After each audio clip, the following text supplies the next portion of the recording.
Shalom, kami dari kelompok 4 ingin memaparkan materi kami dengan judul artikel Signifikansi Apologetika dalam Penginjilan. Puji Tuhan, kita masuk dalam signifikasi apologetika. Signifikasi apologetika dalam penginjilan adalah pentingnya apologetika dalam penginjilan untuk efektivitas pemberitaan Injil, sehingga dapat diterapkan dalam tugas penginjilan serta dilakukan bersama-sama untuk pertobatan orang-orang. Namun, relasi apologetika dalam penginjilan masih merupakan polemik dalam kekristenan yang disebabkan oleh dua kelompok yang berbeda. Dua kelompok yang berbeda ini, yang pertama adalah kelompok yang tidak diharuskan, yaitu kelompok Kristen yang mempertentangkan dalam arti apologetika tidak diperlukan dan tidak diharuskan dalam penginjilan. Karena berita Injil adalah satu realitas yang tidak perlu dibela dan biarlah Injil itu sendiri yang membela dirinya sendiri. Kemudian kelompok yang kedua adalah kelompok yang mengharuskan, di mana kelompok ini berpendapat bahwa apologetika harus mendahului penginjilan. Dan tanpa apologetika, mereka yang mendengar Injil akan mempertanyakan mengapa mereka harus percaya terhadap berita Injil.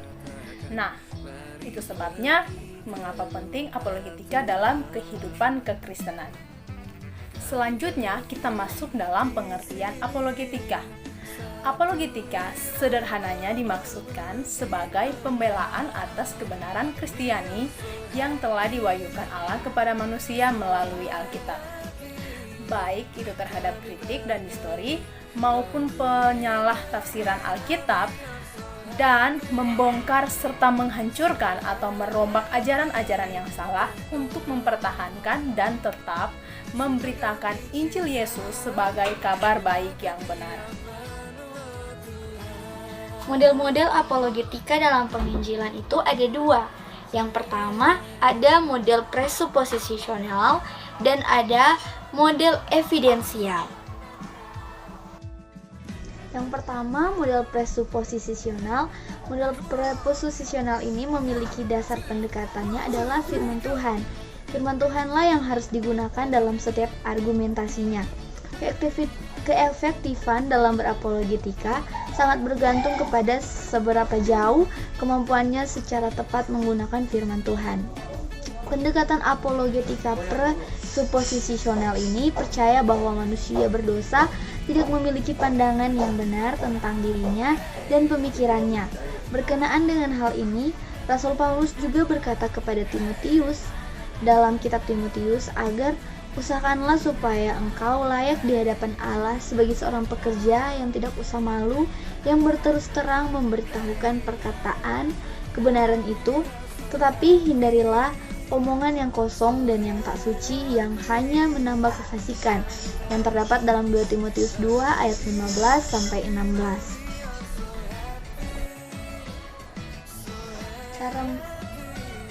Cara manusia berdosa selalu berpikir hendak menjadi penentu apakah Allah ada atau tidak, apakah Kristus bangkit atau tidak, atau apakah Alkitab itu benar atau tidak. Ketika ia mendengar fakta, ia menyaringnya melalui sistemnya, lalu ia memutuskan penilaiannya terlepas dari Allah. Padahal apa yang tak disadarinya telah diungkapkan dalam 1 Korintus 2 ayat 14. Di situ ditulis, tetapi manusia duniawi tidak menerima apa yang berasal dari Roh Allah, karena hal itu baginya adalah suatu kebodohan, dan ia tidak dapat memahaminya, sebab hal itu hanya dapat dinilai secara rohani. Di situ firman Tuhan menyatakan bahwa orang berdosa, dirinya bukan hanya tidak mau, tetapi dia juga tidak dapat mengerti hal-hal dari Roh Allah. Pengertiannya dalam kegelapan dan terpisah dari hidup Allah. Bisa juga dilihat dalam Efesus 4 ayat 17 sampai 18. Jadi jelas sekali bahwa apologetika presuposisional ini adalah apologetika yang lebih mendekati Alkitab. Frey memberikan penjelasan tentang cara apologetika presuposisi ini. Yang pertama, pengertiannya jelas di mana apologetika seperti ini menempatkan kesetiaan orang Kristen terletak dan bagaimana kesehatan itu mempengaruhi epistemologinya. Dan yang kedua, suatu ketetapan untuk menyampaikan pengajaran Alkitab sepenuhnya dalam apologetika yang tanpa kompromi dengan cara yang menarik dan ofensif. Dan yang ketiga, suatu ketetapan hati untuk menghadirkan Allah sebagai oknum yang berdaulat, sumber segala makna, pengertian, dan pemikiran sebagai otoritas tertinggi bagi semua pemikiran manusia.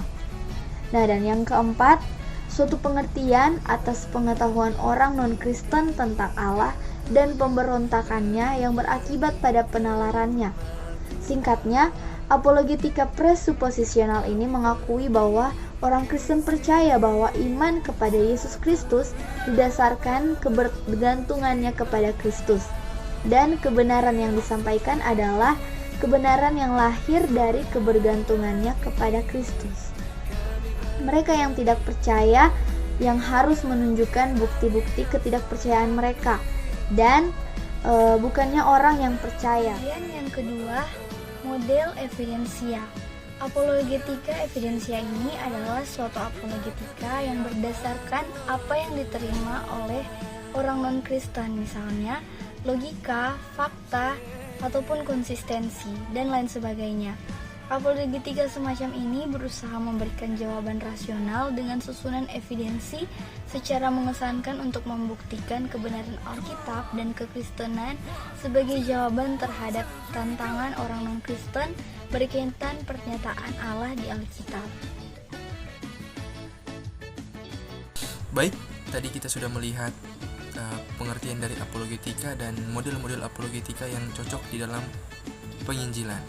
Dan kita belum melihat pengertian penginjilan. Oleh karena itu, penginjilan yang dalam artikel ini ditulis dengan pengertian, yaitu pemberitaan kabar baik tentang Yesus Kristus, penebus dan juru selamat manusia berdosa.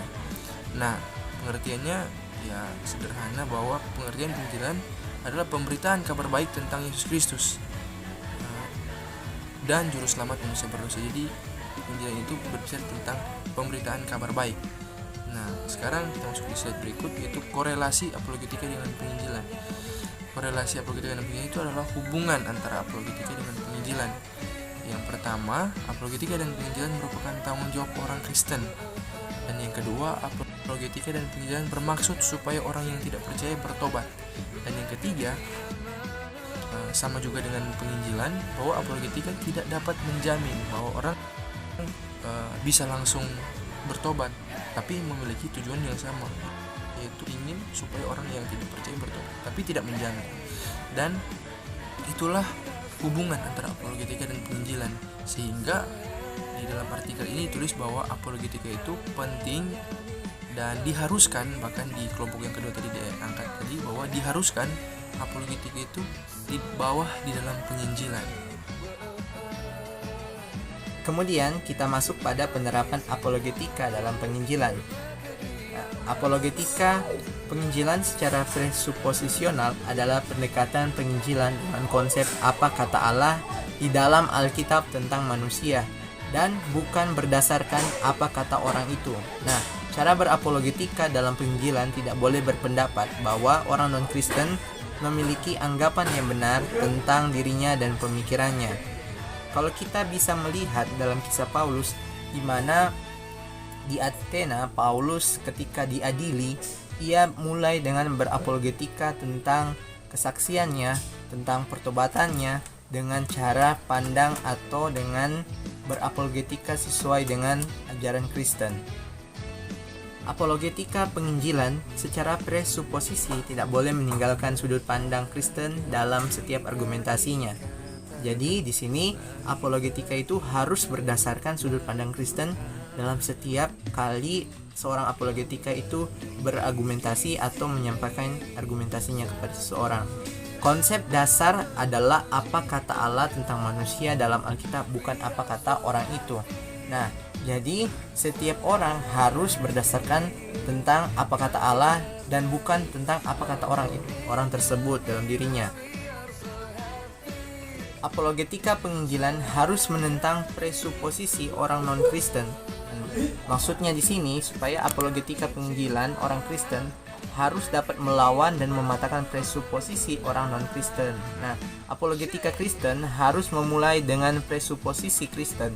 Dalam Roma 1 ayat 19 sampai 20 di situ berkata bahwa setiap orang berdasarkan bagian ini secara tepat orang Kristen mengenal orang non-Kristen yang diinjilinya, yaitu bahwa mereka memiliki pengetahuan tentang Allah dan tentang dirinya sebagai makhluk moral. Kemudian harus dimulai dengan keyakinan yang kokoh bahwa Yesus adalah Tuhan dan firman-Nya adalah benar dan tidak perlu diragukan. Secara signifikan, apologetika di dalam penginjilan tidak boleh dilihat dari aspek permainan intelektualnya saja, karena sepandai-pandainya seseorang di dalam berapologetika di dalam penginjilan belum tentu dapat menjamin orang bertobat. Dan juga sebaliknya, jika seseorang mengabarkan Injil dengan cara Alkitabiah tidak menjamin orang itu bertobat. Nah, dapat ditarik kesimpulan dengan demikian apologetika di dalam penginjilan merupakan sesuatu yang penting dan memiliki peran yang sangat menentukan di dalam seseorang mengabarkan Kristus. Karena itu, penting bagi setiap orang untuk mempelajari dan memahami pendekatan apologetika ini dengan tuntas sebagai persiapan untuk dapat menjadi pemberita Injil yang efektif dan handal. Terima kasih sudah menonton video kami. Tuhan Yesus memberkati. Haleluya.